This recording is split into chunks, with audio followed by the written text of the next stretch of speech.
Welcome to The Art of Likeability, ranked one of the top podcasts in the world. In this podcast, you'll discover how to leverage likability to build stronger relationships, lead more efficiently, close more sales, and keep customers happy while increasing success in your professional and personal life. Let's jump in with your host, Arel Moody. What's going on, Art of Likeability family? Arel Moody here, your host of the Art of Likeability podcast, where we teach you the strategies and skills to make your life unbelievably awesome. So awesome that people might think you actually live on a rainbow, powered by candy corn that gives you the ability to fly on a Pegasus while playing an air guitar that actually produces sounds the equivalent of glory. Yeah, you're welcome. Thanks for listening to the podcast, y'all. So today I want to kind of talk about a topic we haven't really talked about often, if not at all, on the podcast, but I think is extremely important in the realm of likability, specifically in our own lives and liking our own life. And I want to talk to you a little bit about money, them dollar bills. If I had a soundtrack playing right now, I would have the OJs come in the background and go, money, money, money, money. You can understand why my singing career hasn't really taken off based off that high note that I just hit. Well, luckily for us, my singing career did not take off because then this podcast wouldn't exist. I wouldn't be doing this podcast. I'd be singing songs, money, money, money, money, and selling 0 records and impacting nobody in a positive way. So thank you, genetics, for allowing my singing vocal cords to be basura, which is trash in Spanish for my non-Spanish speaking friends. So let's talk about money, and specifically how you can actually get more money right now. Yes, I know that sounds interesting. How do you get it right now? Without a gimmick or, I'm not, going to sell you some multi-level marketing thing. No shade to multi-level marketing or anything like that. I'm just not doing that right now. So I don't want you to think I'm trying to push anything on you. I just want to give you something that is strategic and something that actually works. And it's something that I've done. And I haven't really talked about it, because it just, it's really outside my wheelhouse. But I want to share with you because I think if you like yourself and you like your financial situation a little bit more, you're a little happier with things. So what I've done is realize that a couple of things. One, money and making buying decisions. It's only really two times, maybe 3, where it really plays a role. Like today, it's really only 2. The first one is when you open up your wallet and you take out cash, okay? Or when you open up your wallet and you take out your credit card. Now, the third option is checkbook. But, just people don't really write checks like for things like all the time. Just like, I'm going to use this check to go buy some groceries. Like, I'm sure people do it, but it's just not kind of the norm. So we'll just focus on that moment of pulling out your credit card or opening your cash. Okay, so there's a few things that have really worked for me that have actually helped me save money, and then you do stuff with that money. Now, let's say, for example, I'm at the grocery store. Okay, I'm going food shopping. I take all my stuff out of my shopping cart. I put it on that little conveyor belt, and it's moving its way to the attendant or the cashier, whatever that person's official name is, right? And they start swiping it. I start looking at it, and I go, okay, I'm about to pull out my wallet and take out typically my credit card and pay for all of this. I always look at everything out of everything, and I go, what do I really not need? And it's just a single moment. Like, what do I really not need? So maybe I bought a box of crackers, right? And I go, well, do crackers really give me nutrition, or is it just something to munch on? I go, well, it's really just something to munch on. And crackers are kind of expensive, like in the world of munchies, right? There's a lot cheaper things you can buy, also healthier things you can buy to have that munch crunch effect. So I might take that and I give it to the cashier and I say, hey, I actually really don't want this.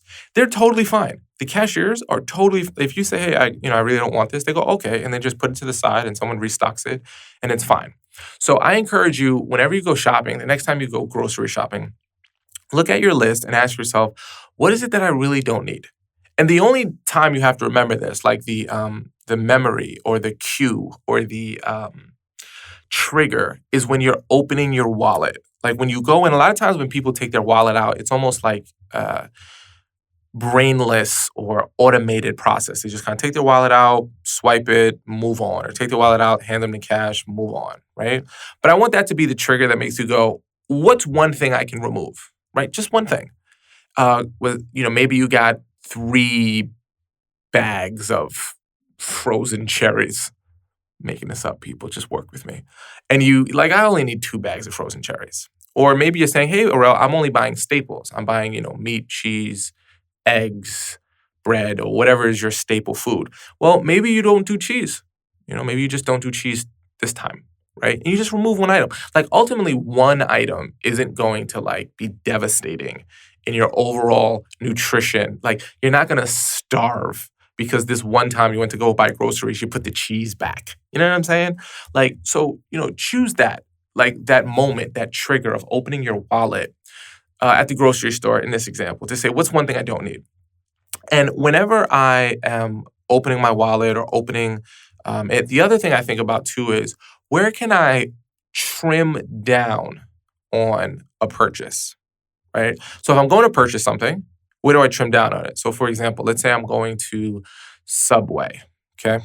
And I'm getting myself a beautiful Veggie Delight sandwich. And I got all the wonderful veggies, and I get Chipotle mayonnaise because that's kind of my thing. Put a little bit of oregano on it just to give it a little flavor, a little salt and pepper. These are the things I put on my sandwich. You ever see me at Subway, 10 times out of 10, or maybe 9 times out of 10, I'm getting a Veggie Delight sandwich with Chipotle, mayonnaise, salt, pepper, and oregano. It's called shakers. If you up in that Subway lingo like me, if you be frequenting it, you be saying, "Can I get some of that shakers?" If you don't know, it's called shakers. You don't go to Subway as much as I do. The reason why I go to Subway, by the way, so much is because I travel a ton. I do a lot of speaking engagements, as a lot of you may know. And Subway is everywhere. It's the one restaurant that I can count on to be in, whether I'm in a small rural town, an inner city, wherever. I can count on a Subway, and either one of their salads or their Veggie Delight is like the healthiest option I've found while traveling. Like the fastest food, the healthiest, because it's mostly vegetables. Yes, I know Chipotle mayonnaise is not the healthiest. I get that. Give me a bone, okay? Toss me a bone. I got to get something in the flavor palace, okay? But, for me, I found that to be the fastest, healthiest food I could find on the road, and I can count on it everywhere. So I eat a lot of Subway. But what I do is I don't buy the chips, and I don't buy the fountain drink or the bottled beverages, right? I always say no to that. So whenever they say, would you like something to drink, or they say chips and a drink or whatever, I always say yes to a cup of water. So I say, I'll have a cup for water, please. So I'll eat my foot-long sandwich with a cup of water, and that's it. Now, if after I eat the foot-long sandwich, okay, after I eat that, I still want chips, then I'll go purchase the chips. But most of the times, and I can probably count on one hand how many times I've actually still wanted the chips after the meal. Now, however, whenever I purchase the chips and the Subway sandwich at the same time, I will eat the chips and the sandwich concurrently at the same time. So I just take a bite of chips, take a bite of Subway sandwich, right? So then I'll enjoy it, but at the end of the day, I'm done. However, if I wait until I finish the sandwich and then I ask myself, do I still want the chips? Am I still hungry? Almost every time, I can probably count on one hand, I still wanted the chips, right? I'm full. The whole thing keeps me full, right? Sometimes I get a veggie patty, by the way, if you're wondering what the other option is, but usually Veggie Delight, right? So usually I'm full by the end of that foot-long sub. So what I did is I saved myself the cost of the chips and the drink, which, is maybe, I don't know, whatever it costs, a couple bucks, right? But every time I eat out, I save myself a couple of bucks. So it's these little things. Right now, I'm still full. I'm still enjoying myself, but I've saved some money.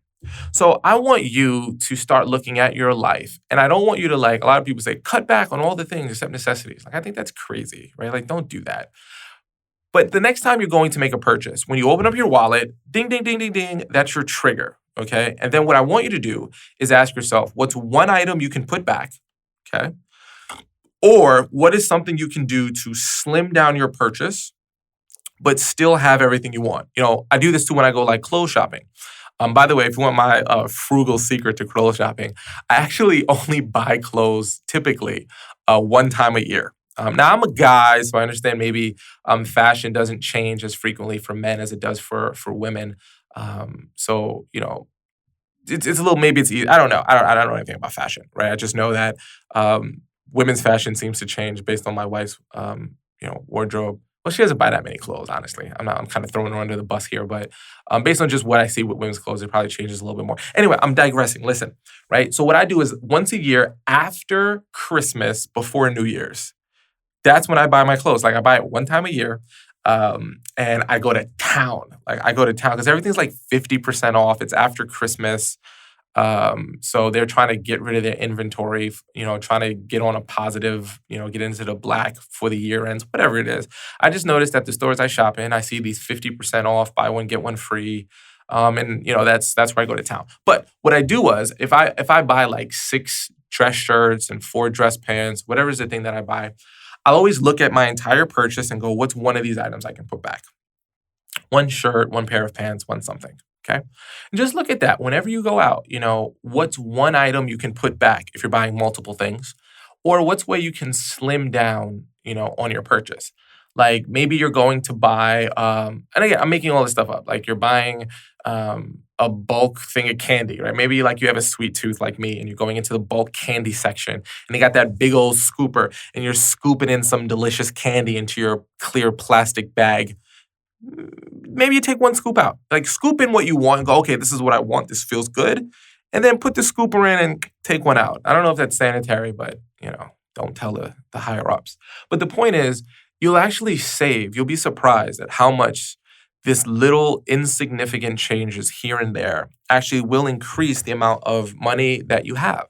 So I encourage you that if finances are an issue for you, or, I mean, who is it not something that's of a concern, right? Everyone typically.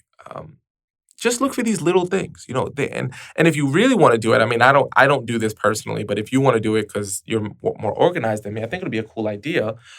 Just keep track of it. Like, oh, I was going to buy the Subway sandwich. I didn't. That's $2. And just write in, your phone in a note section, $2. So I was going to get 4 shirts, but I got 3 and I saved, $80. So, $80. And then add up how much money you saved in a month. You'll be quite surprised at how much it actually tallies up to. Okay. So I want you to give this strategy a try. I want for this upcoming week, you to look at your wallet every time you open it up and just go, what can I scale back on? Or what's one thing I can put back? And you'll still notice you enjoy life, that you are going out and doing the things that mean something to you, and it doesn't feel so bad. It's not like the latte factor. It's like, don't have a latte, save the $5. I'm not saying it. Like, by the way, if you love lattes, drink a latte, right? But maybe you don't do it every day. Maybe do it Monday, Wednesday, Friday. Okay, you skip a day, right? That's fine too. You're still getting your I mean, geez Louise, that's a lot of lattes, right? But you don't do it every day.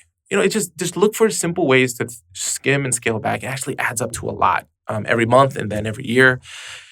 It's really cool. I mean, you can save that money. You can invest it. There's actually a really cool app, by the way. I started using it. I like it. It's called Acorns.